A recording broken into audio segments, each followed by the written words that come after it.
എന്തോ മഴ ചൂണ്ടിയെടുത്തിട്ട് പോകുന്നുണ്ട്. മടിയൻ വന്നിട്ടുണ്ട്. ഓ എന്തോ എടുത്തിട്ട് പായുന്നുണ്ട്. എന്താണെന്നറിയില്ല. നോക്കാം. അത് പ്രകൃതി മനോഹരമായ സ്ഥലത്തിന് ചൂണ്ടിയിട്ടിട്ട് ഇതിൽ അങ്ങനെ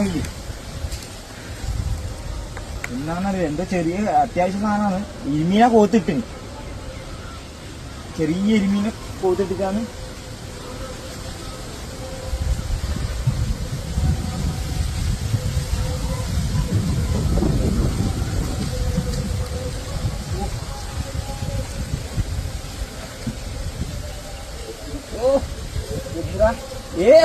റോക്കറ്റ് ഹെലികോപ്റ്റർ കേട്ടാ വലുത്. എന്ന് തിരിയേണ്ടത് നോക്കി ചെയ്യാം. ഇതാണ് കൊറേ നാള് ചൂണ്ടിടാണ്ട് വന്നിട്ട് കിട്ടിയ സാധനമല്ലോ ഒട്ട. ഓ ആദ്യമായിട്ട് സാറില്ല. നമുക്ക് അപ്പുറത്ത് എന്തെങ്കിലും കിട്ടുമോക്കാം. ഹെലികോപ്റ്റർ കേട്ടാ. ഈ നിങ്ങളെ നാട്ടിലെന്ന് പറയുന്നത് നല്ല ടേസ്റ്റാണ്. വെള്ളേട്ട പുഴയേട്ടാന്നെല്ലാം പറയും. മുട്ടയുണ്ടീന്. മുട്ടയും കൂട്ടി അടിക്കാം. എന്നാലും ആ ചെറിയ ഇരുമീനെല്ലാം പോയിട്ട് അടിച്ചിട്ട് പാഞ്ഞല്ലേ. ഓക്കെ നോക്ക്.